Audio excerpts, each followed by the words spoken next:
Faut-il résumer ce match à une histoire de pénalty? Hugo, déroulé, oui, pourquoi? Oui, bon, il y a un énorme contraste évidemment avec hier, on ne va même pas s'attarder là-dessus. Hier, on a aussi eu des pénaltys, mais on a eu aussi autre chose.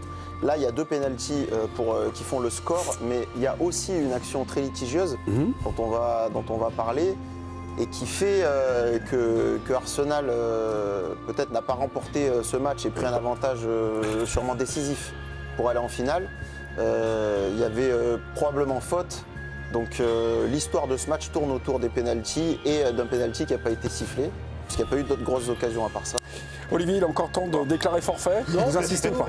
Non, mais j'accepte. Mais bien sûr, vu sous cet angle, c'est bien ce que je vous disais auparavant. Et bien sûr que c'est une histoire de pénalty. Bien sûr qu'on va retenir que ça. Mais moi, je retiens quand même que l'Atlético, à mon sens, a été un tout petit peu au rendez-vous. En tout cas, meilleur qu'Arsenal. Ça, c'est une chose. Et que l'Atlético a été capable de tirer sur une barre transversale. L'Atlético a été capable de mettre en difficulté le gardien d'Arsenal. Et ça m'a plu. Ça m'a enthousiasmé. Oui, il y a les pénaltys. Mais bon sang, il n'y a pas que ça dans la vie. Voilà la différence entre un vrai spécialiste de football et un béotien. Et Bruno. John Nico, vous êtes plutôt de gauche sur cette question, plutôt de droite? Non, mais Olivier a raison, il n'y a pas eu que ça, mais je pense que quand tu retiens quelque chose de ce match-là, forcément tu vas aller sur les pénaltys, les 2 sifflets, et puis le 3e sifflet, mais revu après par la VAR. Donc ça va être un peu le résumé de ce match-là, même s'il y a eu quand même d'autres trucs dont on pourra parler. Oui, bien sûr. Mais on résume, c'est plutôt l'histoire de pénalty. Hugo nous a proposé une prolongation sur ce pénalty qui a été accordé par Danny Makélélé. La VAR arrive, il regarde 13 fois le ralenti, finalement il décide de l'annuler. Je trouve que les ralentis vont plutôt accompagner sa décision. Donc ça veut dire que lui considère qu'il a fait une erreur manifeste. Oui. Donc ça veut dire qu'en gros, lui considère qu'il s'est trompé complètement. Ouais. Or moi, au vu des ralentis, je ne trouve pas qu'il soit trompé complètement. Non. Et même plutôt 2 fois qu'une. Donc voilà. C'est un dévoiement absolu de la règle. Parce que depuis la Coupe du Monde 98, depuis que ça existe, et clairement on dit... 2018, pardon, 98, oui. En cas c'est seulement le VAR doit intervenir seulement en cas d'erreur manifeste. Or, aujourd'hui, il se contente de rejuger une action comme si c'était la première fois. Ça veut dire que la première décision de l'arbitre ne compte jamais. Et c'est vraiment une perversion de cette nouvelle règle. Vincent, sur le ralenti que vous voyez, oui. C'était un peu le sentiment de Jérôme. On a l'impression que ça confirme sa décision plutôt. Et oui, parce en plus le ralenti, toujours, on sait que le ralenti atténue le contact. C'est-à-dire que parfois, vous dites, bon, il l'a à peine touché. Dans la réalité, il lui marche sur le pied, il lui donne un coup dans la cheville et ça fait mal quand même. Non mais c'est pas une énorme faute. Parce qu'il ne considère pas que Eze tombe avant, presque, tu vois. Ah, il tombe pas avant. Il le cherche tellement, quoi, tu vois. À peine est touché. Oui, non, bien sûr. Le geste défensif de l'autre, c'est je ne touche pas le ballon, la seule chose que je touche, c'est l'adversaire. C'est compliqué de dire, bah non, finalement, il n'y a rien. Alors aujourd'hui, il y a des expérimentations en Ligue 1 sur la sonorisation, mais la sonorisation, moi, je la trouve un peu décevante, parce que moi, ce que j'aurais, quand j'imaginais la sonorisation, c'est les dialogues, finalement, entre Jackie dans le camion, le gars de la VAR, et voilà. Là, il y a juste une confirmation, il n'y a pas pénalty ou il y a pénalty. Mais moi, j'aurais aimé être au centre de tout, avoir la VAR, avoir le truc. Mais ça, je l'aurais pas. J'aurais bien aimé savoir ce que disent là, je suis pas d'accord les arbitres VAR. Je suis pas trop d'accord avec ce que vous dites. Et pourtant, moi, je suis pas un pro VAR, vous le savez bien. Mais en tout cas, au Portugal, je vais vous prendre quelque chose que je connais très très bien, c'est qu'au Portugal, l'arbitre, il explique pourquoi. Il dit, j'ai pas sifflé pénalty parce que tel et tel, j'estime, etc., que je me suis tombé, que je me suis trompé. Et inversement, s'il siffle pénalty, il explique pourquoi il y a... Là, il l'a expliqué aux 2 capitaines, il l'a juste pas expliqué aux spectateurs. Non, mais j'entends bien ce que je veux te dire. Non, mais là, c'est... Nous, quand tu regardes un match on parle de sonorisation il entend la sonorisation. Tout le monde l'entend. Et à la télé et dans le stade. Donc vous parlez bien portugais, donc Non, mais ça veut dire que... Mais passé. Oui, d'accord. On finit la... Le problème central de cette action, pour revenir sur ce que disait Vincent, c'est qu'à aucun moment le VAR ne doit appeler si, en fait, eux-mêmes ne sont pas sûrs qu'il y a une erreur manifeste. Et là, en fait, les mecs se disent... disent à l'arbitre du centre, il est possible qu'il y ait pénalty, mais il est aussi possible qu'il n'y ait pas pénalty. À ce moment-là, ils n'ont pas à l'appeler, en fait. Parce qu'il a déjà pris sa décision. Et la raison, elle est donc simple. Là, c'est une grosse erreur. Dans le VAR, si vous regardez l'équipe du soir, c'est bien Bruno Guillemet. On a bien changé, évidemment, le prénom. On est sous l'emprise de notre ami Olivier Rouillet. Pardon, Jérôme. Non, et s'il l'avait expliqué, il aurait expliqué ce qu'a expliqué Joe. C'est-à-dire que s'il avait dû l'expliquer, il aurait dit le joueur a accentué sa chute. Et le joueur a commencé le joueur a trop joué le penalty en gros et a commencé à tomber avant le contact. Alors qu'on voit bien sur les ralentis justement que effectivement, mais tous les attaquants du monde cherchent un petit peu la faute dans ce genre de situation, tous. Mais il y a un vrai contact alors que le joueur a pris la position sur le défenseur. Oui, mais tout. Là, c'est très simple. On débat sur des trucs interprétables. En fait, la seule raison pour laquelle il devrait revenir sur sa décision, c'est de dire j'ai revu l'action, il n'y a pas contact, il n'y a pas pénalty. C'est tout. Si, à partir du moment où il dit pas ça, où il dit oui mais il a exagéré, oui mais il a commencé à tomber, là on surinterprète des ralentis. Et là où c'est compliqué, c'est que s'il doit l'expliquer, il ne peut pas te dire qu'il n'y a pas contact. Ben oui, c'est impossible. C'est exactement ce que vous C'est un gros problème quand même. Alors il y a une injustice, mais finalement par rapport au foot que vous avez vu ce soir, donc s'il y avait eu pénalty, donc Arsenal serait imposé. Il aurait fallu le marquer, mais on aurait été un peu dépité, un peu en colère, non, par rapport au jeu qu'on a vu. Ils ont commencé à jouer à 10 minutes de la fin. Oui, c'est vrai. Ils ont commencé à enchaîner un petit peu. Quand Saka est rentré. Quand Saka est rentré, Eze, moi j'ai bien aimé dans l'axe, qui était assez libre. Il a amené quelques solutions. Et c'est le seul moment où en fait Arsenal a joué pour essayer de remporter ce match. Eze, il est rentré à la 58e. Hein. Donc entre la 58e et 10 minutes de la fin. Non, Eze. Eze, 58e. Saka, il est rentré à la 68e. Oui, mais c'est là qu'il déconne, non? Oui, non, mais il y a eu quand même un moment, il n'y a pas eu tout de suite, on va dire, une influence sur le jeu d'Arsenal. Mais Arsenal, ils ont quand même joué un quart d'heure au foot et en ce moment, ils jouent moins que ça. Ah oui. Ah non, en ce moment, c'est le. Mais on voit que Saka Le leur jeu a manqué. d'Arsenal est terrible en ce moment. Saka leur a beaucoup manqué. Et pour le retour, ça peut leur faire beaucoup de bien.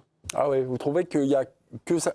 Moi, j'ai l'impression que c'est une équipe. C'est offensif le plus important. C'est une équipe scolaire, une équipe qui joue pour pas perdre la balle et pour pas donner les situations aux autres. J'ai l'impression que ça joue avec. J'ai un chiffre. Alors j'ai un chiffre que je vais retrouver. C'est une équipe qui joue avec la peur de perdre. Non mais ce qu'il dit, il a raison. Moi je trouve que c'est très scolaire. C'est-à-dire qu'ils font des passes vraiment tac, tac, tac. Et puis à un moment donné, sur un côté, il y en a un qui va peut-être faire un dribble, accélérer quelque chose, mais très peu quoi. Moi, j'ai été extrêmement surpris de l'attitude de Martinelli sur le côté. Ah oui, il était... Alors, prendre le ballon, aller fixer, aller mettre en danger, jamais. C'est systématiquement redonner derrière. Le latéral gauche. Incapi. C'est pas Georges. Catastrophe. Alors, bien sûr, c'est pas, ça n'a pas le même profil, comme on m'a dit tout là-haut. C'est pas le même profil que Hakimi ou que Nuno Mendes. Mais quand même, c'est pas normal que quand tu as de l'espace et que tu as face à... Non, mais je ne compare pas. Mais c'est le manque d'implication dans le jeu. Quand vous dites tout là-haut, c'est que pour les téléspectateurs, oui, à la rédac, vous n'entendez pas des voix. Voilà, tout là-haut. Le très haut m'a dit. Non, mais je vous écoute aussi. Il y a certainement des téléspectateurs qui écoutent. Le mec est en train de devenir Jules Buc. Pas du tout. Oui. Mais ça a raison. Pour voir à peu près tous les matchs d'Arsenal, parce que tout le monde sait que j'ai une faiblesse pour ce club-là. Depuis 6 mois, ils survivent que par les coups de pied arrêtés. En fait, ils ont cherché à très bien jouer au foot pendant plusieurs saisons. Ils n'ont rien gagné. À partir du moment où ils ont pris un peu d'avance cette année, ils ont commencé à se dire à ne plus chercher à bien jouer, seulement à chercher à gagner. Et en cherchant seulement à gagner, leur jeu s'est complètement étiolé, ils ont perdu la créativité, perdu la folie, perdu la spontanéité. Et aujourd'hui, c'est une équipe qui a 3 corners. Au plus fort de la domination d'Arsenal, il y a eu un moment, je ne sais pas, 9 points d'avance sur City dans le championnat. Il y avait, moi j'entendais cette petite musique lointaine, on disait... Ils vont craquer. Ouais, mais bien sûr. Non, mais ils vont craquer. Évidemment. Ah oui. On verra en avril, évidemment, bien sûr. Et c'est dû à quoi, ça? D'abord, c'est dû à l'historique d'Arsenal, parce qu'ils ont toujours craqué. Et puis voilà, c'est un club qui est pas champion depuis maintenant 2004. Mais c'est dû à la frilosité d'Arteta. 22 ans. Et puis c'est dû sans doute à... Il insuffle cette peur, Arteta. Il a quand même eu beaucoup de blessés aussi cette année. Il a quand même fallu... ça a été compliqué. Il a 2 équipes. Odegaard fait une saison pourrie. Havertz a été blessé tout le temps. Il a toujours... Je veux dire, Gyökeres, c'est une très mauvaise pioche. Voilà, tout est compliqué. À la pause, j'avais cette stat, mais ils ont tenté des passes. 267 passes, donc. Et ils en ont réussi 240. Ça veut dire qu'en fait, toutes les passes, c'est des passes qui sont prudentes. Sécuritaires. Non, mais voilà. Rater 27 passes, ils ont... Tu tentes quoi comme passe difficile? C'est ça qu'il faut se dire aussi. Rien. Parce que si on joue ensemble et qu'on fait un five et qu'on se fait des passes entre nous, on va réussir 300 aussi en 1 heure de five. Avec moi, c'est pas sûr, mais enfin, vous pouvez continuer, on a compris. Tu ne tentes pas de casser les lignes, tu ne tentes rien en fait. Non, c'est vrai, Jérôme, mais contre l'Atlético, t'as pas non plus d'avoir une possession trop risquée, parce que tu sais ils cherchent que ça, ils cherchent à te trouver quand même. Oui, bien sûr. Ça, donc, mais toi qui vois beaucoup de matchs d'Arsenal, tu me confirmeras aussi. Non, mais ils jouent comme ça contre Wolverhampton. Exactement. On est d'accord. Voilà. Alors parlons aussi un petit peu de l'Atlético, puisque l'Atlético, chaque saison, on me refait le coup. Cette année, l'Atlético, ça joue offensif. Ça, c'est comme Sheila, les programmes chansons. Vous savez, cette année, elle a progressé sur l'album et c'est chanté. Non, mais ça joue un peu plus, quoi. Ah oui. Mais je trouve que ça joue plus ce soir. Chaque année, c'est ça. Non, mais ça joue plus ce soir qu'Arsenal déjà. Non Moins qu'Arsenal, en même temps, c'était dur. Oui. Mais ça tente plus. Lockman a une occasion, une grosse occasion. P1, première mi-temps, 14e minute, frappe d'Alvarez que vous a montré Virginie. Et sinon, nada pour la P1. Après, on passe en deuxième période, ça va mieux. Je pense qu'ils se sont fait remonter les bretelles. Simone dit, les gars, vous n'oubliez pas, cette année, je joue offensif. 49e minute, Alvarez sur un coup franc juste à côté. 53e, Lookman sur Aya. Deuxième chance de Grisou qui est contrée. Atlético, non, ça c'est la VAR, la main, on s'en fout. Griezmann sur la barre. Le péno, oui. Griezmann sur la barre, 63e. Corner direct d'Alvarez, c'est encore 64e minute. Ouais, bon. Lookman, 74e. Et puis Atlético, Molina, 95e. Voilà. C'est pas un festival. Finalement, ils sont à la maison quand même. Vous savez qu'en termes de XG additionné, les qualités on est à peu près au niveau d'hier soir. Mais ce qui fait la différence, c'est le talent. Donc ce qui confirme les XG, les XG, vous me les balancez parce qu'on n'a pas vu le même match. Il y a un autre point commun avec hier soir, c'est qu'on a eu ce qu'on attendait. C'est vrai. Que, hier soir, on attendait le génial, on est le génial, et aujourd'hui, on attendait le médiocre. On est le médiocre, parce que c'est vrai que par rapport, si tu compares les deux matchs, bon, médiocre plus, allez, on va dire moyen. Le poussif, quoi. Et finalement, on a eu ce qu'on attendait sur les deux demi. Ouais. Hier, je m'attendais à du fantastique, on l'a eu, et aujourd'hui, je m'attendais à ça, et peut-être même qu'on a eu un tout petit peu mieux en deuxième mi-temps que ce qu'on attendait. Alors, pardon, souvent on associe, on va dire, le niveau de ces équipes avec le côté spectaculaire. Et souvent, j'entends, en fait, le futur vainqueur de la Ligue des Champions cette saison, c'est dans le tableau du PSG et du Bayern. Est-ce qu'avec Arsenal, le SK avec l'Atlético, il faut éliminer la note artistique, c'est des équipes qui sont chiantes à jouer. Et là, c'est pas le côté attractif, c'est chiant à jouer. C'est un autre style de football. C'est des équipes qui sont bien en place, qui défendent très très bien, qui, en revanche, ça, on ne peut pas leur enlever. C'est des équipes qui se déplacent, des joueurs qui sont vraiment en connexion quand ils n'ont pas le ballon. Après, ce qu'on demande, c'est bien de faire ça, parce qu'on leur demande un petit peu plus pour le spectacle, c'est d'attaquer de temps en temps, quoi. Parce qu'en fait, le football, c'est quand même un spectacle à la base. Les gens, tu vois, ils viennent au stade, c'est aussi pour regarder un truc qui leur plaît, quoi. Je regarde la ligne de défense d'Arsenal, c'est systématiquement 4 défenseurs centraux de formation. Les latéraux, Nkapie et... C'était qui, White aujourd'hui? Ben White.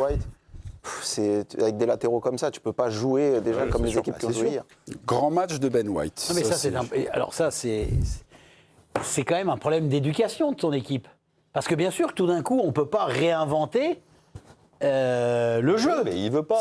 Non, mais ces équipes-là ne peuvent pas. Hier tu as un football extraordinaire. Ça vous gonfle quand on parle de profil. On disait, Ben White, c'est un central, donc finalement... Ça me saoule, parce que hier soir, tu as quand même 2 entraîneurs absolument extraordinaires qui, dans la conception du jeu, on demande à leur équipe de jouer de quelquefois...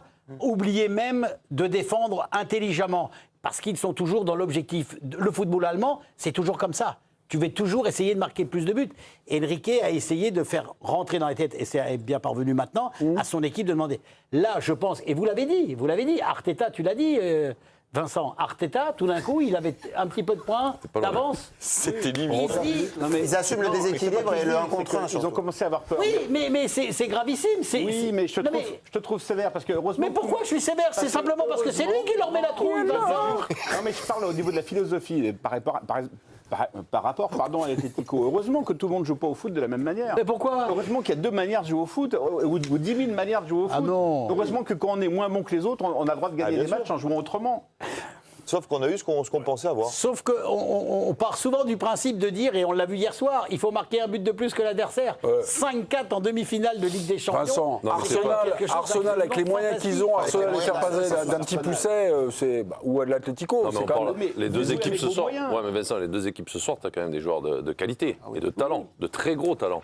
Donc après, c'est la philosophie que tu veux mettre en place. Bien sûr. Aujourd'hui, on est là avec 2 équipes, 2 entraîneurs qui veulent ne pas prendre de but. Et moi, je suis très surpris d'Arteta d'avoir cette philosophie-là. C'est comme quand on voulait que tout le monde ressemble au... Non, mais je veux pas qu'ils ressemblent, je veux qu'ils attaquent un peu plus, quoi. Tout le monde ne peut pas jouer. Non, mais d'accord, mais tu veux... Là, il prend un très bon exemple. L'Allemagne, on n'en parle pas trop. Mais l'Allemagne, le mec, il est 20e ou premier, ils jouent avec l'espoir avec des, comme tu dis, ça se nivelle parce qu'il y a des mecs qui sont moins bons.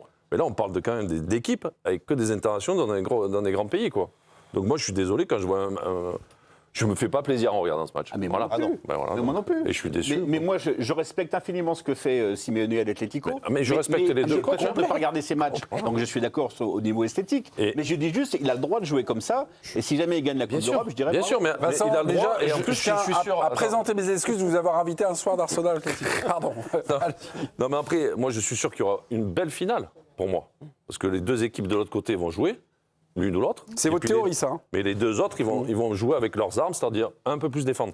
Et je pense qu'on va assister à une belle finale, selon moi. Parce que c'est deux philosophies de jeu différents. Mais quand tu mets deux équipes comme ça en face, c'est triste, quoi. Pour moi, c'est triste.